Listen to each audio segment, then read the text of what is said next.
میرے ذہن میں ایک سوال تھا، اگر آپ اجازت دیں تو بسم اللہ۔ توحید کے حوالے سے۔ جی جی۔ ایکچوئل میں ہم لوگ اہل سنت سے آبا، میرے فادر گرینڈ فادر جو ہے وہ اسی یہ سے تھے، بٹ ابھی ہم لوگ آستے آستے جو جتنا سمجھ میں آ رہا ہے ہم لوگ کو، آستے آستے ہوں ہم لوگ ایک راستے میں ہم لوگ آ رہے ہیں۔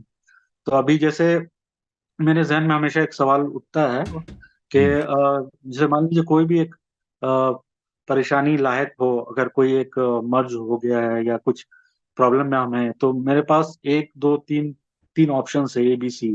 پہلا آپشن میرے ذہن میں آئے گا کہ ہم اللہ پاک سے دعا کریں، یا ان سے ڈائریکٹ ہم ان سے اپنا پرابلم کو ریزالو کرنے کے لیے ان سے ہم بات کر سکتے ہیں۔ سیکنڈ آپشن میں حضور پاک صلی اللہ علیہ وسلم کے تھرو ہم یہ کر سکتے ہیں۔ تھرڈ آپشن میں ہے کہ جو ائمہ حضرات ہیں، جو ہوں ہمارے امام ہیں، اور جو پریزنٹ امام علیہ الصلوۃ والسلام ہیں یا حضرت علی ہیں، جیسے آپ نے کہا کہ ان کی حیات جو ہے وہ ابھی بھی اس برزخی دنیا میں ہے، ہم ان سے بھی مدد کے لیے ان کو بھی بول سکتے ہیں۔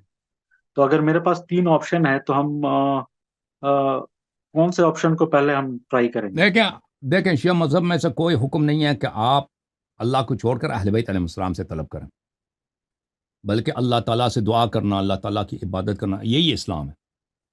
یعنی دین ہی یہی ہے کہ الحمد آپ اللہ کو پہچانیں، اللہ کی عظمت آپ کی نور آپ کے دل میں روشن ہو، اور اللہ تعالیٰ کی عبادت کریں، اللہ تعالیٰ کے لیے دعا پڑھیں اور نمازیں پڑھیں، قرآن مجید کی تلاوت کریں، اپنے حاجات اللہ تعالیٰ سے مانگیں، اس میں تو کوئی ڈسکریجمنٹ نہیں ہے، ٹھیک ہے نا؟ اور جب اللہ سے مانگتے ہیں تو آل محمد علیہ السلام کا واسطہ دے کر، ان کے نام کا قسم دے کر اللہ سے مانگیں، یہ دعا کرنے کے آداب ہیں۔ لیکن اس کا مطلب یہ اچھا، نہیں ہے، اس کا مطلب یہ نہیں ہے کہ اگر کسی کو اللہ تعالیٰ نے ایک طاقت دی ہے کہ آپ کے پرابلم کو سالو کریں، آپ اس سے نہیں طلب کر سکتے۔ اس کا میں ایک دنیاوی مثال دیتا ہوں بالکل پہلے، اس کے بعد اہل بیت علیہ السلام کی طرف مثال دے دیتا ہوں۔ دیکھیں اللہ تعالیٰ، ہماری بیماری ہوتی ہے، کچھ ہوتا ہے تو ہم دیکھیں صرف اللہ سے تو مدد تو نہیں مانگتے نا، ڈاکٹر کے پاس بھی جاتے ہیں، سرجری کرانی ہو سرجری بھی کراتے ہیں، جی ٹھیک ہے، ہاسپٹل بھی جاتے ہیں، انجیکشن بھی لگواتے ہیں، دوائی بھی خریدتے ہیں، مہنگی بھی ہو پھر بھی خریدتے ہیں، پھر دعا بھی ہوتی ہے۔ ان دونوں میں تضاد تو نہیں ہے نا، ایسے تو نہیں کہ ہم مشرک ہو گئے۔ وجہ کیا ہے؟ کیونکہ وجہ یہ ہے کہ دوائی بھی اللہ کی مخلوق ہے، اللہ تعالیٰ نے جو بیماری خلق کی ہے نا، اس کی دوائی بھی اللہ نے بنائی ہے، اور ڈاکٹر بھی جو ہے وہ اللہ کی مخلوق ہے، ڈاکٹر اللہ کی مخلوق، وہ اللہ کی روزی کھا کر اللہ نے اس کو خلق کیا، اللہ نے اس کے والدین کو خلق کیا، جس اسکولوں میں پڑھا ہے، جس کالجز میں اس نے ڈگری حاصل کی ہے، وہ سب اللہ کی مخلوق ہیں۔ جن استادوں کے پاس پڑھے ہیں وہ سب اللہ کے مخلوق ہیں، ان کا علم بھی اللہ کی جانب سے ہے نا۔ یعنی اللہ نے ڈاکٹروں کو طاقت دیا، صلاحیت دی ہے کہ وہ ریسرچ کرتے ہیں، پھر وہ نکالتے ہیں کہ بھئی کون سی دوائی کس بیماری کے لیے کی علاج ہے۔ تو یہ بھی اللہ ہی سے مدد لینا ہے، اللہ ہی سے مدد لینا ہے۔ ڈاکٹر جو مدد کرتا ہے نا، وہ کسی اور کا احسان نہیں ہے، وہ سب سے پہلے اللہ کا احسان ہے ہم پر، کہ اللہ نے اس بنی آدم میں ایسے افراد خلق کیے ہیں کہ وہ ایک دوسرے کے پرابلم سالو کر سکتے ہیں، ہیلپ کر سکتے ہیں۔ تو یہ جی توحید جی کے جی خلاف نہیں ہے، ٹھیک ہے نا؟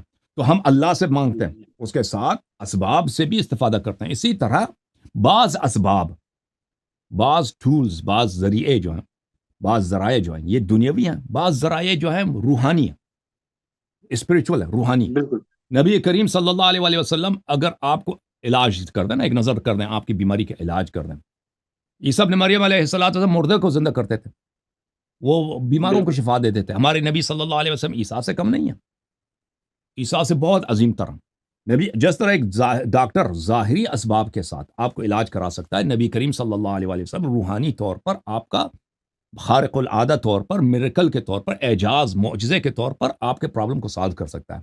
تو نبی کریم صلی اللہ علیہ وسلم سے اگر آپ طلب کریں تو نبی کون ہے؟ اللہ کا نبی، اللہ نے اس کو یہ دیکھیں، نبی صلی اللہ علیہ وسلم کے جتنے معجزات ہیں یہ اللہ تعالیٰ نے ان کو عطا فرمائے۔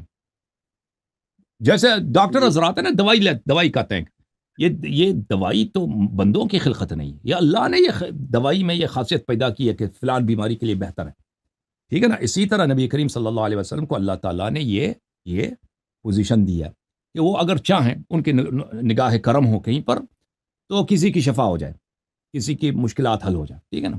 تو اگر ہم نبی کریم صلی اللہ علیہ وسلم سے طلب کرتے ہیں تو اس کا مطلب یہ نہیں ہے کہ بھئی اللہ کی الوہیت کا انکار ہو گیا، بھئی اللہ، یا ہم نے نبی صلی اللہ علیہ وسلم کو اپنا خدا مانگا ہے، اپنا بھگوان مانگا ہے نستجیر باللہ، ہم ان کی عبادت کر رہے ہیں. نہیں، عبادت نہیں، عبادت صرف اللہ کے لیے ہے. نبی صلی اللہ علیہ وسلم کے لیے تسلیم ہے، ادب ہے، احترام ہے، تواضع ہے، ہیوملٹی ہے، رسپیکٹ، ایکسٹریم رسپیکٹ ہے.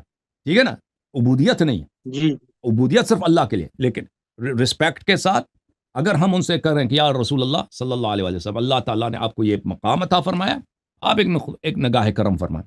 اگر وہ پھر ان کی مرضی ہے، اور وہ اللہ کے اذن سے، اللہ کی اجازت سے، کہ اگر وہ معجزہ کرنا چاہیں تو کر لیتے ہیں، کہیں مناسب نہ ہو تو نہیں فرماتے نا. وہ تو ہر ایک کے حالات پہ منحصر ہے. تھینک یو سر، اللہ آپ کو جزائے خیر دے.